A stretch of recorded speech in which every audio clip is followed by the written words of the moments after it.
আসসালামু আলাইকুম, স্বাগত জানাচ্ছি চ্যানেল আই সংবাদে। এখনকার সংবাদ আয়োজন নিয়ে আপনাদের সাথে আছি মেহেরুন্নেসা তাহমিনা। বিস্তারিত সংবাদের শুরুতে জানিয়ে দিচ্ছি সুপার ফ্রেশ ফর্টিফাইড সয়াবিন তেল সংবাদ শিরোনামগুলো।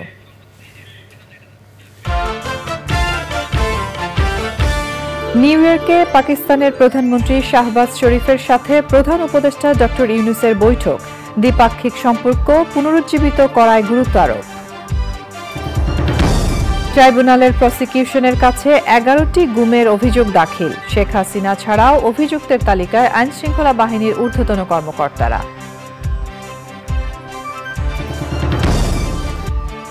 চ্যানেল আই এর 5 পরিচালকের বিরুদ্ধে ফারজানা ব্রাউনিয়ার মামলার প্রতিবাদ, কর্তৃপক্ষের আইনিভাবে মোকাবেলার সিদ্ধান্ত।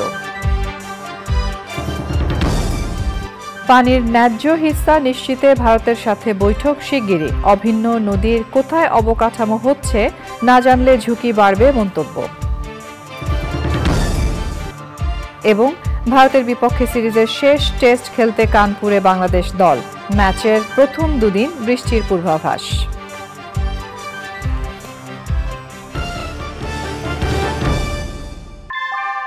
আমরা তৈরি করি বিশ্বমানের জার্মান প্রযুক্তির ভূমিকম্প সহনশীল থার্মেক্স রড, যা আপনার স্থাপনাকে নিরাপদ রাখে প্রজন্ম থেকে প্রজন্ম। সালাম স্টিল, মোস্ট ডিউরেবল স্টিল। সংবাদ শিরোনামগুলো জানাচ্ছিলাম। এখনকার এই সংবাদ আয়োজনে একই সঙ্গে চ্যানেল আই এর ইউটিউব চ্যানেলে এবং চ্যানেল আই এর ওটিটি প্ল্যাটফর্ম আই স্ক্রিনে লাইভ স্ট্রিম হচ্ছে। এবার যাচ্ছে বিস্তারিত প্রসঙ্গে। নিউ ইয়র্কে অন্তর্বর্তী সরকারের প্রধান উপদেষ্টা অধ্যাপক মোহাম্মদ ইউনূস এবং পাকিস্তানের প্রধানমন্ত্রী শাহবাজ শরীফের মধ্যে দ্বিপাক্ষিক বৈঠক হয়েছে। বুধবার জাতিসংঘের সাধারণ অধিবেশনের ফাঁকে রাষ্ট্রনেতারা বৈঠক করেন। এ বিষয়ে প্রধান উপদেষ্টার ভেরিফাইড ফেসবুক পেজ থেকে একটি পোস্ট করা হয়। বৈঠকে বাংলাদেশ ও পাকিস্তান বিভিন্ন স্তরে দ্বিপাক্ষিক সহযোগিতা পুনরুজ্জীবিত করার প্রতি জোর দিয়েছে।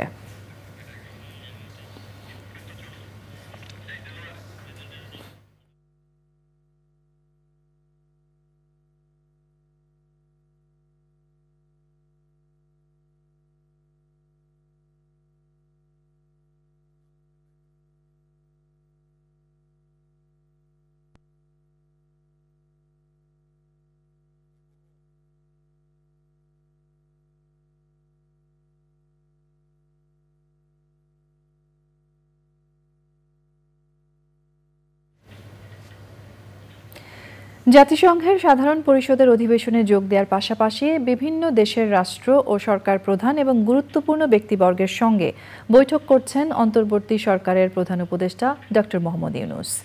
যুক্তরাষ্ট্রের নিউ ইয়র্ক থেকে সেসব বৈঠকের খবর জানাচ্ছেন চকর মালিথা। আমরা সরাসরি যোগাযোগ করছি তার সঙ্গে। চকর, প্রধান উপদেষ্টার কর্মসূচি সম্পর্কে আমাদেরকে জানাবেন।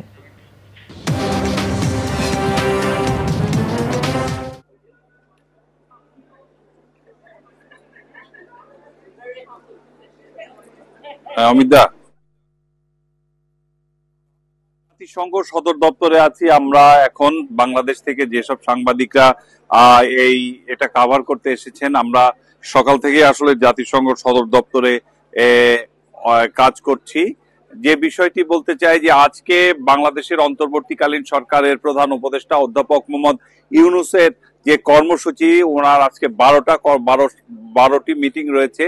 এর মধ্যে সবচেয়ে যেটি গুরুত্বপূর্ণ বলে প্রধান উপদেষ্টার কার্যালয় থেকে বেশি গুরুত্ব দেওয়া হচ্ছে সেটি হচ্ছে পাকিস্তানের প্রধানমন্ত্রী শাহবাজ শরীফের সাথে প্রফেসর ইউনূসের দ্বিপাক্ষিক বৈঠক। এই বৈঠক থেকে দীর্ঘ সময় ধরে এই বৈঠক হয়েছে জাতিসংঘ সদর দপ্তরেই, এবং এই বৈঠকে দুই নেতা বাংলাদেশ এবং পাকিস্তানের মধ্যে যে সম্পর্ক পুনর্জীবিত করার কথা বলা হয়েছে।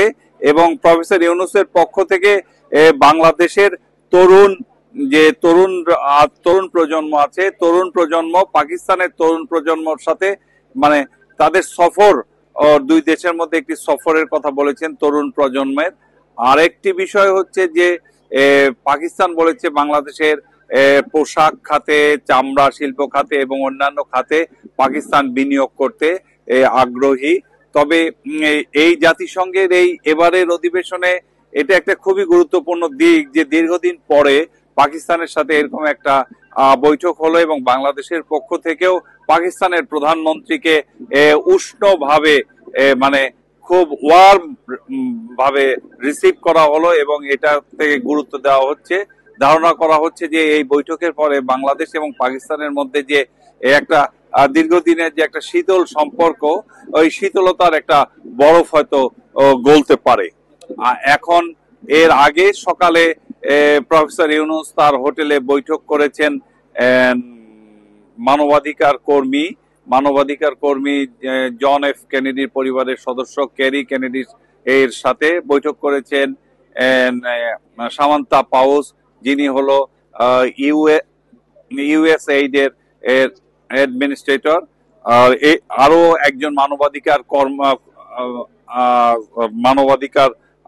কর্মীর সাথে উনি বৈঠক করেছেন। আজকে দিনের যে গুরুত্বপূর্ণ বিষয়, আরেকটি গুরুত্বপূর্ণ বিষয় আছে, সে বিষয়টি হচ্ছে যে চীনের পররাষ্ট্রমন্ত্রীর সাথে বাংলাদেশের প্রধান উপদেষ্টার একটি বৈঠক রয়েছে এবং বিকেল 4টা নাগাদ এখানকার স্থানীয় সময়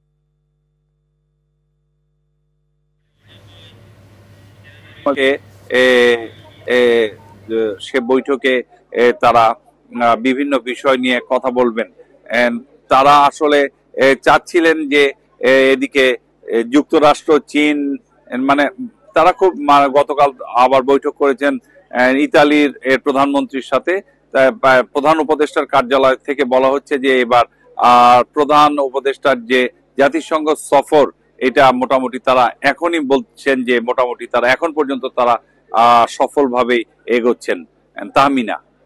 চক্র, আপনাকে ধন্যবাদ যুক্তরাষ্ট্র থেকে আমাদের সঙ্গে যুক্ত হয়ে এ বিষয়ে সবশেষ বিস্তারিত তথ্য তুলে ধরার জন্য। যাচ্ছি পরের সংবাদে।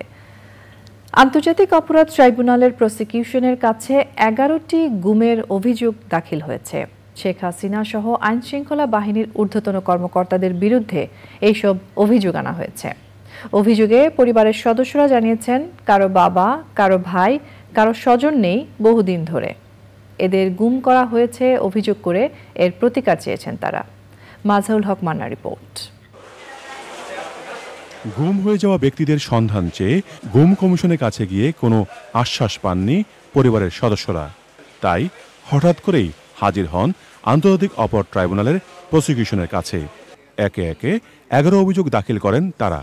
এই সময় স্বজনদের হাতে ছিল প্রিয়জনের ছবি। আমি কখনো আমার বাবাকে বাস্তবে দেখিনি, তো আমি চাই যে আমার বাবা ফিরে আসুন। সে ব্যবসার উদ্দেশ্যে বাইরে যায়, পরে কিছু সাদা পোশাকধারী লোক তাকে তুলে নিয়ে যায়। আমি নিজে গুমের শিকার হয়েছিলাম। আমি 2015 সালে 10ই ফেব্রুয়ারি উত্তরা 5 নম্বর সেক্টর থেকে আমাকে আইন শৃঙ্খলা রক্ষা বাহিনী তুলে নিয়ে যায় এবং 6 মাস 3 দিন আমাকে হাত বাঁধা, চোখ বেঁধে রাখা হয়। আমরা এখানে এখন স্বস্তি পাচ্ছি এটাই যে আমরা এখানে আন্তর্জাতিক অপরাধ ট্রাইব্যুনালের আমাদের যে অবস্থাটার সাথে আন্তর্জাতিক অপরাধ ট্রাইব্যুনাল আমরা এখানে একটা বিচার পাবো।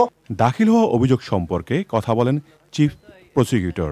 11টা অভিযোগ এসেছে, সব কয়েকটা হচ্ছে এনফোর্স ডিসঅ্যাপিয়ারেন্স বা গুমের ব্যাপারে।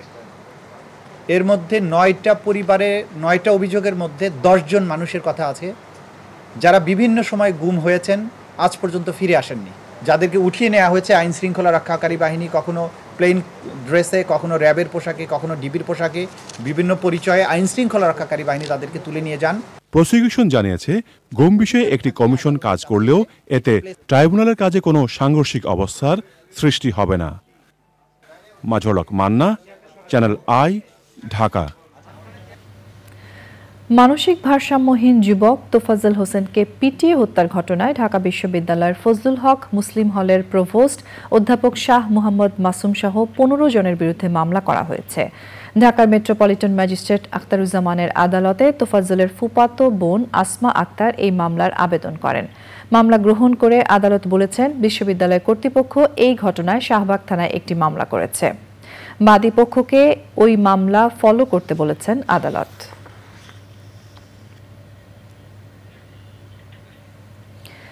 চট্টগ্রামে খুঁটির সাথে বেঁধে গান গাইতে গাইতে নির্মমভাবে এক যুবককে পিটিয়ে হত্যার ঘটনায় ৩ জনকে গ্রেফতার করেছে চট্টগ্রাম মেট্রোপলিটন পুলিশ। সিএমপির মিডিয়া সেন্টারে সংবাদ সম্মেলনে তিনি জানান, চট্টগ্রাম ছাত্র জনতা ট্রাফিক গ্রুপ নামে একটি হোয়াটসঅ্যাপ গ্রুপের মাধ্যমে মারধরকারীদের শনাক্ত করে তাদের ধরা হয়েছে। গত 14 আগস্ট নগরীর বদনা শাহ মাজারের সামনে শাহাদাত নামে ওই যুবকের মরদেহ পাওয়া যায়। মরদেহের মাথা, গলা সহ শরীরের বিভিন্ন অংশে গুরুতর আঘাতের চিহ্ন ছিল। এর 1 মাস 6 দিন পর 21শে সেপ্টেম্বর সামাজিক যোগাযোগ মাধ্যমে শাহাদাতকে বেঁধে পেটানোর 20 সেকেন্ডের ভিডিও ছড়িয়ে পড়ে। এতে জনগণের মাঝে নিন্দার ঝড় ওঠে। সাবেক প্রধানমন্ত্রী শেখ হাসিনার বেসরকারি শিল্প ও বিনিয়োগ বিষয়ক উপদেষ্টা সালমান এফ রহমান, আইনমন্ত্রী আনিসুল হক, সাবেক সমাজ কল্যাণ মন্ত্রী দীপু মনি, সাবেক আইসিটি প্রতিমন্ত্রী জুনায়েদ আহমেদ পলককে নতুন হত্যা মামলায় গ্রেফতার দেখানো হয়েছে। বৈষম্য বিরোধী ছাত্র আন্দোলন চলাকালে বাড্ডা থানা এলাকায় সোহাগ মিয়া ও হাফিজুল শিকদারকে গুলি করে হত্যার অভিযোগে পৃথক 2 মামলায় নতুন করে তাদের গ্রেফতার দেখানো হয়েছে। বুধবার কারাগার থেকে তাদের ঢাকার চিফ মেট্রোপলিটন ম্যাজিস্ট্রেট আদালতে হাজির করে পুলিশ। এরপর মামলার তদন্তকারী কর্মকর্তা তাদের এসব মামলায় গ্রেফতার দেখানোর আবেদন করেন। শুনানি শেষে ঢাকার মেট্রোপলিটন ম্যাজিস্ট্রেট আরাফাতুল রাকিব তাদের এসব মামলায় গ্রেফতার দেখানোর আবেদন মঞ্জুর করেন। আসামিদের আইনজীবী জামিন চাইলে আদালত তা নামঞ্জুর করে কারাগারে পাঠানোর আদেশ দেন। যারা দেশকে অস্থিতিশীল করছে তাদের বিরুদ্ধে সবাইকে ভেদাভেদ ভুলে একত্রে কাজ করতে হবে বলে মন্তব্য করেছেন অবসরপ্রাপ্ত মেজর জেনারেল ফজলে এলাহি আকবর। কক্সবাজারে নিহত সেনা কর্মকর্তা লেফটেন্যান্ট তানজিম সারওয়ার নির্জনের টাঙ্গাইলের বাড়িতে গিয়ে পরিবারকে সমবেদনা জানিয়ে তিনি আরো বলেন, নির্বাচন কমিশনকে স্বাধীন করতে পারলে দেশে আর ফ্যাসিবাদী সরকার তৈরি হবে না।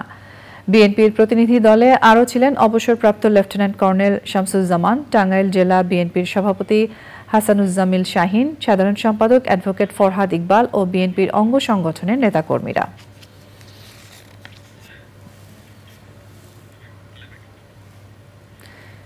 ঢাকার চিফ মেট্রোপলিটন ম্যাজিস্ট্রেট আদালতে চ্যানেল আই এর 5 জন পরিচালকের বিরুদ্ধে ফারজানা রশিদ ব্রাউনিয়ার মামলা দায়েরের পরিপ্রেক্ষিতে চ্যানেল আই কর্তৃপক্ষ ও পরিবার গভীর উদ্বেগ প্রকাশ করেছে এবং মিথ্যা মামলায় তাদের হয়রানি বন্ধের দাবি জানাচ্ছে।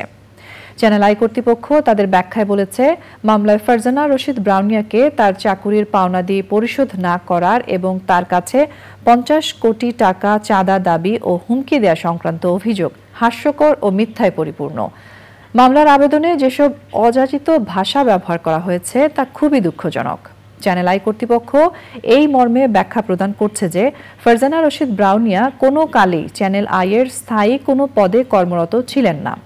চ্যানেল আই এ এক সময় প্রচারিত স্বর্ণকিশোরী অনুষ্ঠানটি পরিচালনার দায়িত্ব তাকে দেওয়া হয়েছিল এবং সেই অনুযায়ী তাকে সম্মানী প্রদান করা হতো। 2018 সালের নভেম্বর মাস থেকে স্বর্ণকিশোরী অনুষ্ঠানটি কর্তৃপক্ষের সিদ্ধান্তে বন্ধ হয়ে যায়।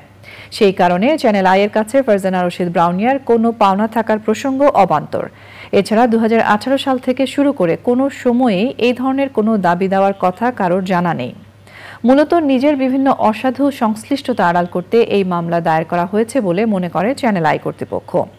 চ্যানেল আই এর 5 জন পরিচালককে ব্যক্তিগত আক্রোশে অযথা হয়রানি, সম্মানহানি কিংবা অন্য কোনো বিশেষ উদ্দেশ্য হাসিলে এই মামলা করা হয়ে থাকতে পারে বলে চ্যানেল আই কর্তৃপক্ষ মনে করছে। মামলার অভিযোগের সাথে সম্মানিত 5 জন পরিচালকের কোনো সংশ্লিষ্টতা নেই। ব্যাখ্যায় বলা হয়েছে, দায়ের হওয়া মিথ্যা মামলাটি চ্যানেল আই এর উক্ত 5 জন পরিচালক আইনগতভাবে মোকাবেলা করার সিদ্ধান্ত নিয়েছেন।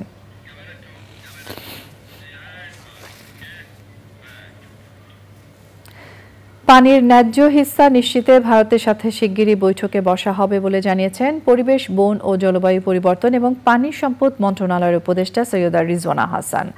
রাজধানীর গ্রিন রোডের পানি ভবনে অভিন্ন নদীতে বাংলাদেশের ন্যায্য অধিকার বিষয়ক বিশেষ সেমিনারে এসব কথা বলেন তিনি।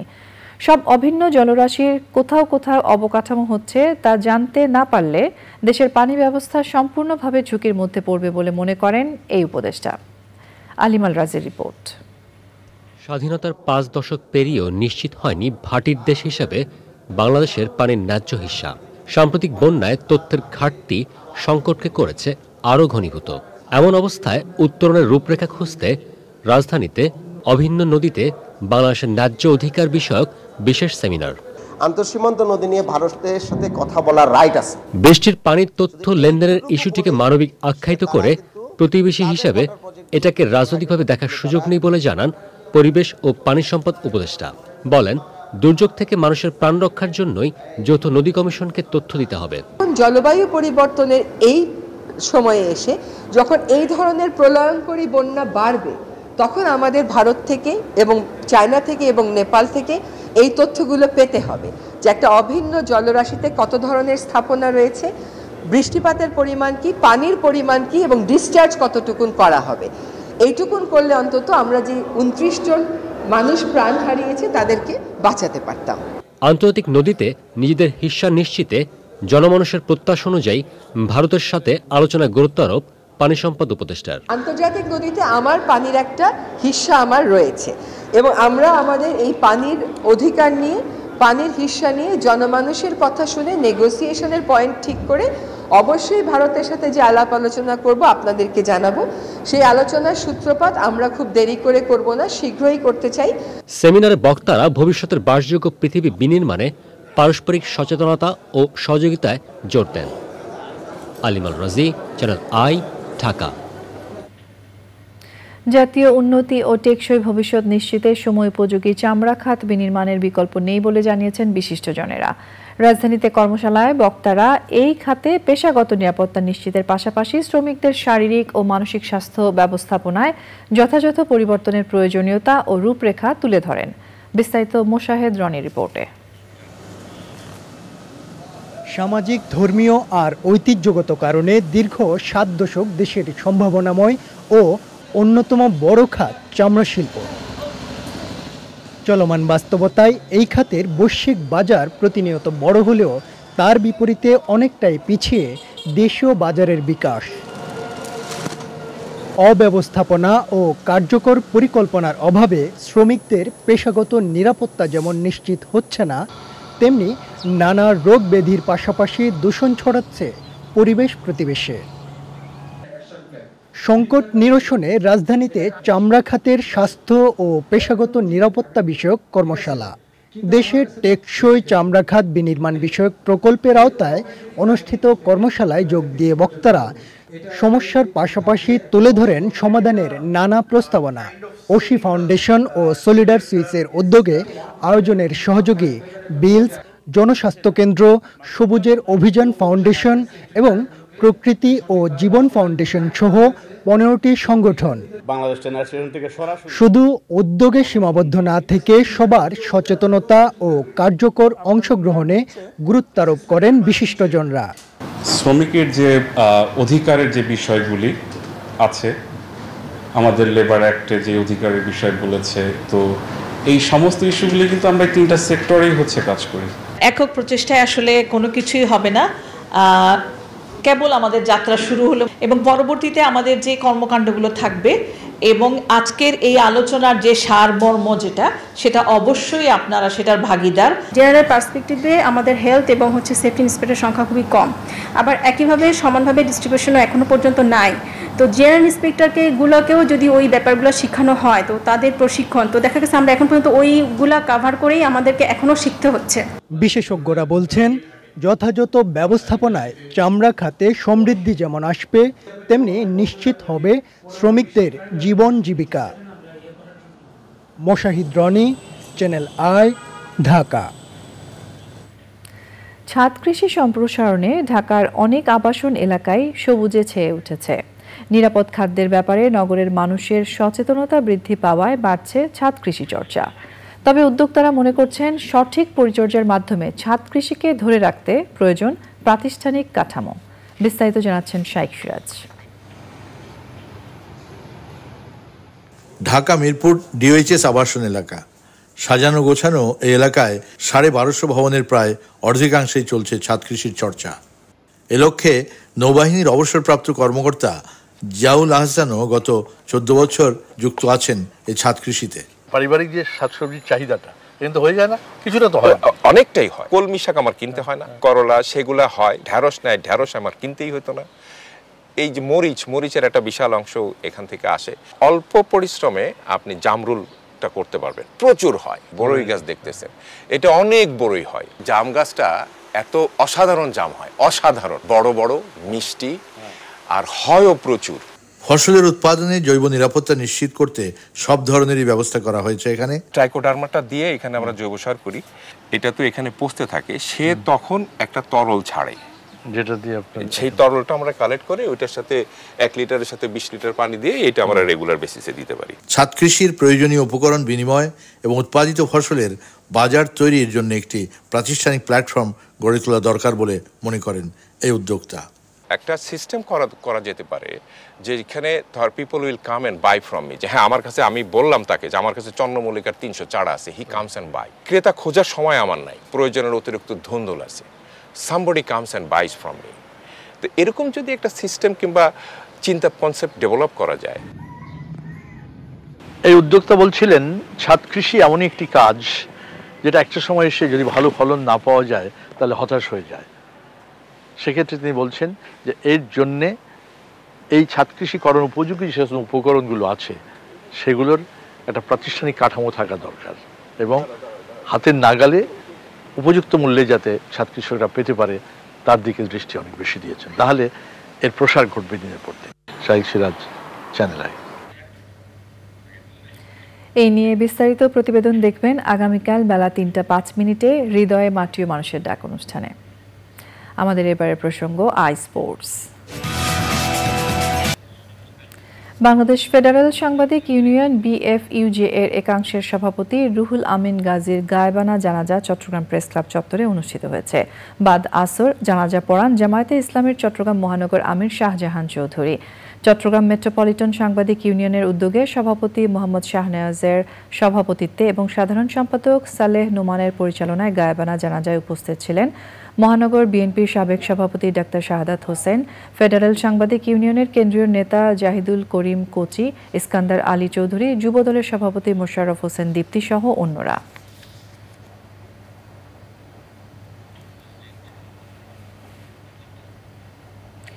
এবারে রয়েছে নিটোল টাটা আন্তর্জাতিক সংবাদ।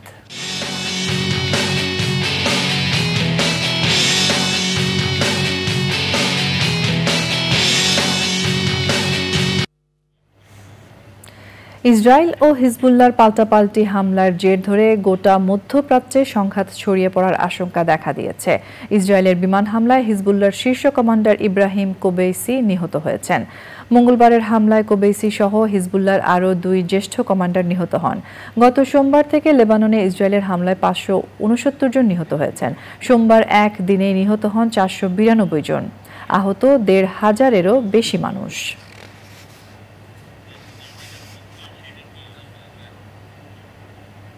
আইস্ক্রিন সাংস্কৃতিক সংবাদ।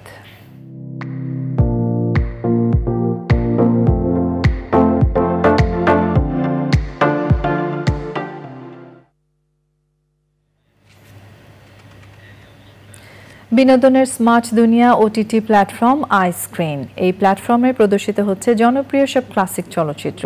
তারই ধারাবাহিকতায় দর্শকদের জন্য সুপারস্টার শাকিব খানের 4টি সিনেমা নিয়ে এসেছে আইস্ক্রিন। আইস্ক্রিন প্ল্যাটফর্মে শাকিব খানের সিনেমাগুলো হলো পাসওয়ার্ড, আদরের জামাই, দেবদাস ও শুভা। আইস্ক্রিন সাবস্ক্রাইব করে চলচ্চিত্রগুলো দেখতে পারবেন দর্শক।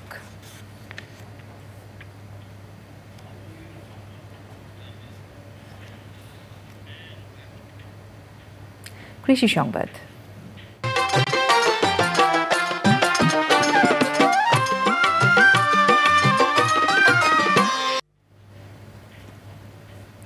কুড়িগ্রামের চরাঞ্চলে চীনাবাদাম চাষ জনপ্রিয় হয়ে উঠছে। সার ও কীটনাশকের খরচ ছাড়া কম পরিশ্রমে বালু জমিতে বছরে 2বার চীনাবাদাম চাষ করে লাভবান হচ্ছেন কৃষক। কুড়িগ্রাম প্রতিনিধি শ্যামল ভৌমিকের তথ্য, ভিডিওচিত্রে আল মুকসিদের রিপোর্ট। বন্যার পানি নেমে যাওয়ার পর চরাঞ্চল পরিণত হয় বিরান ভূমিতে। বালিযুক্ত এসব জমিতে এখন খরিফ মৌসুমের বীজ বাদাম চাষে ব্যস্ত সময় পার করছেন চরাঞ্চলের কৃষক। সেই সাথে রবি মৌসুমের বাদাম চাষের জন্য প্রস্তুতি নিচ্ছেন তারা। বাদাম ছাড়া অন্য কোনো আবাদ হয় না।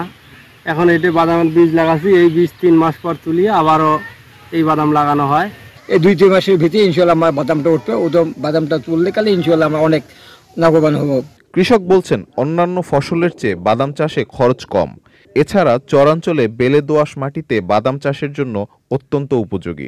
বাদামটা লাগাইছি, এখন মনে করো এই বাদাম আরো থাকবে 2-2.5 মাস। এখন মনে করো আমরা বীজ হিসেবে এটা আবাদ করতেছি। আর আমার এই জন্য 2 একর মাটি আমি আবাদ করছি। এই 2 একর মাটিতে আমার খরচ হবে 1,60,000। আল্লাহ যদি রহমত করে এই জমিতে যদি চাষ আমি সুন্দরভাবে নিতে পারি, আমার বিক্রি হবে 2,40,000। রবি মৌসুমে জেলার চরাঞ্চলগুলোতে 2,850 হেক্টর জমিতে বাদাম চাষের লক্ষ্যমাত্রা ধরা হয়েছে। উৎপাদন লক্ষ্য ধরা হয়েছে হেক্টর প্রতি 2 টনেরও বেশি। ইতিমধ্যে আমাদের আগাম রবি ফসল হিসেবে চীনাবাদাম রোপণ শুরু হয়েছে এবং এই বাদামটি এই এলাকায় বীজ বাদাম হিসেবেই পরিচিত, যেটি আগামী খরিফ এক মৌসুমে এই বাদামটি আবার নতুন করে কৃষকরা রোপণ করে এবং এই বাদাম চাষ করে আমাদের চরাঞ্চলের যে কৃষক তাদের অর্থনৈতিকভাবে লাভবান হচ্ছেন এবং তাদের ভাগ্য উন্নয়নে অবদান রাখছে চীনাবাদাম। উন্নত জাতের বাদাম সরবরাহের পাশাপাশি প্রযুক্তিগত সহায়তা দেয়া গেলে বাদাম চাষই বদলে দিতে পারে চরাঞ্চলের কৃষকের অর্থনৈতিক চিত্র, মনে করছেন স্থানীয়রা। আল মুকসিদ, চ্যানেল আই। প্রকৃতি সংবাদ।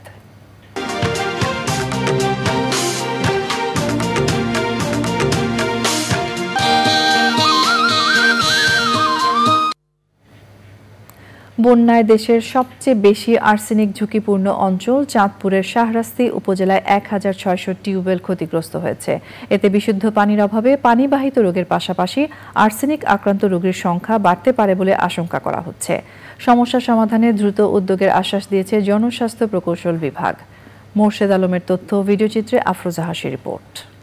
দেশের সর্বোচ্চ আর্সেনিক ঝুঁকিপূর্ণ অঞ্চল চাঁদপুরের শাহরাস্তি উপজেলা।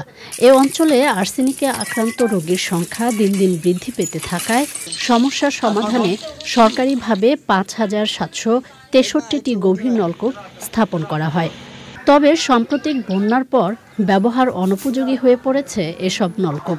সুপেয় পানির তীব্র সংকটে বাড়ছে আর্সেনিক আক্রান্ত হওয়ার ঝুঁকি। 28টা ফ্যামিলির মধ্যে শুধু একটা আর্সেনিক মুক্ত কল আছে, আর সম্পূর্ণ কলগুলো আর্সেনিক যুক্ত। অনেক কলের পানি দূষিত হয়ে গেছে, তো অনেক কলের পানি খাইতে পারিনি। খাইতে হলে নোংরা পানি নিয়ে খাইতে হবে। পিউ জলেরও যথেষ্ট অভাব ছিল। এই যে যারা এখানে অবস্থান করছে, এখন এই কলগুলো কিভাবে সংস্কার করা যায়, সরকারের সংশ্লিষ্ট মন্ত্রণালয়ের কাছে আমরা সহযোগিতা কামনা করছি। ক্ষতিগ্রস্ত নলকূপ ব্যবহার উপযোগী করতে দ্রুত উদ্যোগ নেওয়া হবে বলছে জনস্বাস্থ্য প্রকৌশল বিভাগ। আমাদের অনেকগুলো টিউবওয়েল ক্ষতিগ্রস্ত হয়ে গেছে সরকারি বেসরকারি মিলিয়ে। এখন হচ্ছে বন্যার পানি নেমে গেলে আমরা সেগুলো বিশুদ্ধকরণের কাজ শুরু করবো। কাজ এখনো চলমান আছে। আমি আমার উদ্যোক্তা কর্তৃপক্ষের সাথে কথা বলে এই বিশুদ্ধ পানি, এই যে টিউবওয়েলগুলো ক্ষতিগ্রস্ত হয়ে গেছে, সে পানি বিশুদ্ধকরণের কার্যক্রম হিসেবে কি করা যায় সেটা চাইতে দিয়ে দেখছে। তো আমাদের স্যারেরা সে ব্যবস্থা নিলে আমরা অতি দ্রুত কাজ শুরু করবো। সংকটপূর্ণ পরিস্থিতিতে পানি বিশুদ্ধকরণ ট্যাবলেট সরবরাহ বাড়ানোর তাগিদ স্থানীয়দের। আফরোজা হাসি, প্রকৃতি ও জীবন ডেস্ক, চ্যানেল আই। সংবাদের এই পর্যায়ে আমরা নিয়ে নিচ্ছি আরও একটা বিরতি এবং বিরতির পর্যায়ে থাকছে রোহিঙ্গা প্রত্যাবাসনে চীনের জোরালো ভূমিকা চায় বাংলাদেশ। বেইজিং এর সহযোগিতা ছাড়া সংকট মোকাবেলা সহজ হবে না বললেন অর্থ উপদেষ্টা।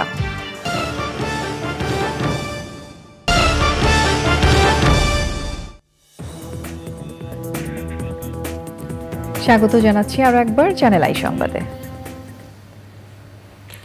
রোহিঙ্গা প্রত্যাবাসনে চীনের জোরালো ভূমিকা চায় বাংলাদেশ। গণচীনের ৭৫তম প্রতিষ্ঠা দিবসের বিশেষ অনুষ্ঠানে প্রধান অতিথির বক্তৃতায় অর্থ উপদেষ্টা ডক্টর সালেউদ্দিন আহমেদ বলেন, চীনের সহযোগিতা ছাড়া এই সংকট মোকাবেলা করা সহজ হবে না। দ্বিপাক্ষিক ইস্যুতে অর্থ উপদেষ্টা বলেন, বাংলাদেশ উইন উইন পররাষ্ট্র নীতিতে বিশ্বাস করে। স্বাগত বক্তৃতায় চীনের রাষ্ট্রদূত ইয়াও ওয়েন বলেন, বাংলাদেশের যে পরিবর্তনই ঘটুক, চীন উন্নয়ন সহযোগী হিসেবে সম্পর্ক অব্যাহত রাখবে।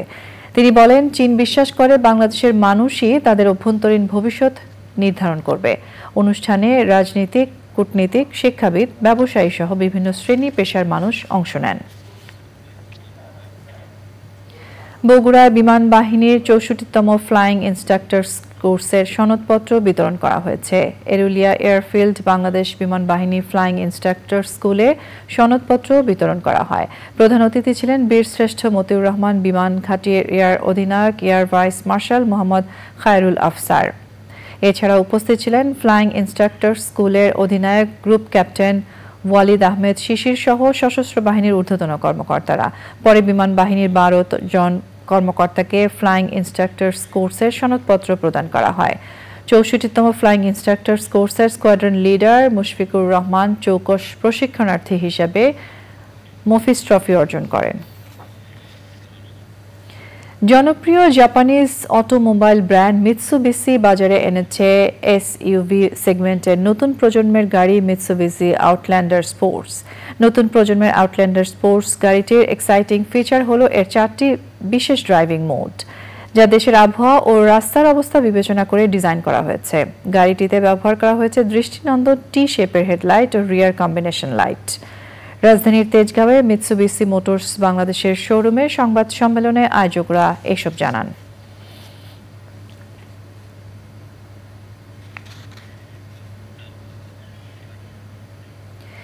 ডেঙ্গু, কলেরা এবং কোভিড-19 সহ বিভিন্ন সংক্রামক রোগ মোকাবেলায় স্বাস্থ্য অধিদপ্তরকে আনুষ্ঠানিকভাবে জরুরি চিকিৎসা সামগ্রী দিয়েছে Bangladesh red crescent society BDRCA। Japan সরকার এবং এশিয়া ইউরোপ ফাউন্ডেশনের অর্থায়নে BDRCA এবং international federation of red cross and red crescent সোসাইটির যৌথ পরিচালনায় স্টকপাইল বা মজুদ সংগ্রহ প্রকল্পের আওতায় সারা দেশের হাসপাতালগুলোতে গুরুত্বপূর্ণ চিকিৎসা সামগ্রী সরবরাহের মাধ্যমে স্বাস্থ্যসেবায় জরুরি অবস্থা এবং ভবিষ্যৎ চ্যালেঞ্জ মোকাবেলার অংশ হিসেবে এই উদ্যোগ গ্রহণ করা হয়েছে। অনুষ্ঠানে স্বাস্থ্য অধিদপ্তরের মহাপরিচালক অধ্যাপক ডাক্তার নাজমুল হোসেনের কাছে চিকিৎসা সামগ্রী হস্তান্তর করেন ঢাকায় জাপানের রাষ্ট্রদূত ইয়ামা কিমিনোরি। এই সময় BDRCA মহাসচিব ডক্টর কবির মোহাম্মদ আশরাফ আলম সহ অনেকে উপস্থিত ছিলেন। আঞ্জুমানে রহমানিয়া আহমদিয়া সুন্নিয়া ট্রাস্টের সিনিয়র সহ সভাপতি মোহাম্মদ মহসিন মারা গেছেন। ইন্না লিল্লাহি ওয়া ইন্না ইলাইহি রাজিউন। গুণীজন মোহাম্মদ মহসিনের পুরো জীবন ছিল শিক্ষা বিস্তারে নিবেদিত। সারা দেশের প্রত্যন্ত অঞ্চলে তার পৃষ্ঠপোষকতায় বহু প্রতিষ্ঠান, এতিমখানা, মাদ্রাসা ও দাতব্য প্রতিষ্ঠান প্রতিষ্ঠিত ও পরিচালিত হয়েছে। করোনা মহামারীর সময় তার পদক্ষেপে হাজার হাজার মানুষের চিকিৎসা, দাফন কাফন, অক্সিজেন সেবা ও অ্যাম্বুলেন্স সেবা দেওয়া হয়েছে। সংবাদের এই পর্যায়ে আমরা নিয়ে নিচ্ছি আরও একটা বিরতি, এবং বিরতির পর খেলার খবরে যা থাকছে। কারাবাও কাপে ম্যান সিটি